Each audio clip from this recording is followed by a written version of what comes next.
IMD દ્વારા જે forecast issue કરવામાં આવ્યા છે, અમે આપણા ગઈકાલે ઓરેન્જ ઝોનમાં હતા, આજે પણ 2 દિવસ પહેલા આપણે રેડ ઝોનમાં પણ હતા, આજે ઓરેન્જ ઝોનમાં છીએ. હું જિલ્લાના તમામ નાગરિકોને વિનંતી કરું છું કે જેટલા પણ જલાશય છે આનાથી દૂરી બનાવીને રાખે અને જેટલા પણ ડેમના ગેટ છે, ડેમના નીચાણવાળા વિસ્તાર છે, ત્યાંથી જ્યારે પણ પાણી છોડવામાં આવે ત્યાં અને ડેમના નજીક જવું નહીં. જિલ્લામાં ગઈકાલની પરિસ્થિતિ જોઈએ, જિલ્લામાં ઠીક એવરેજ વરસાદ પડ્યો છે. લગભગ દરેક તાલુકામાં સારું વરસાદ પડ્યો છે. રાજકોટ તાલુકામાં 60 mm જેવો વરસાદ પડ્યો છે. આપણે જિલ્લામાં અત્યાર સુધીમાં 464 mm જેવો વરસાદ થઈ ગયો છે. એવરેજ 550 થી 600 mm ના વચ્ચે થાય છે, જો લગભગ 80-85% આપણે વરસાદ જે છે આ પડી ગયું છે. આનું જે પત્રક છે હું આપને શેર કરી દઈશ.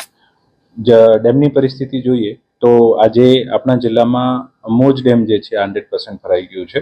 આજી 1 જે છે આ 88.7% ભરાઈ ગયું છે. આજી 3 જે છે આ 96% ભરાઈ ગયું છે.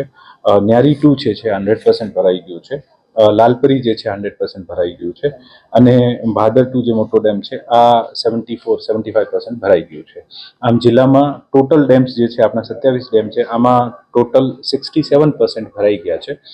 આપણા જે મુખ્ય રૂપે જે મોજ, આજી મોજ, પછી આપણું વેણુ 2, આજી 3 અને ભાદર 2 આ ડેમ જે છે આમાં બીજા ડેમમાંથી પણ અમુકમાં પાણી આવતો હોય, ફ્લેશ ફ્લડની શક્યતા રહે છે, જેથી આના નીચાણવાળા વિસ્તારમાં તમામ માણસોને અપીલ કરીએ છીએ કે ખાસ કરીને તકેદારી રાખે અને આ તમામ જે ડેમ જે મેં નામ લીધું છે આમાં પાણીનું વહેણ ચાલુ છે અને મોજના, પછી આજી 3ના અને ભાદર 2ના જે ગેટ છે આ ખોલવામાં આવી ગયા છે. તો જ્યારે પણ આનું પાણીનો નિકાસ થતો હોય, તમામ જે પણ નગરજનો છે, ગ્રામજનો છે આના વિસ્તારમાં આવતો હોય અને દૂર રહેવા વિનંતી કરું છું. આનું જે પત્રક છે આપને હું સર્ક્યુલેટ કરું છું.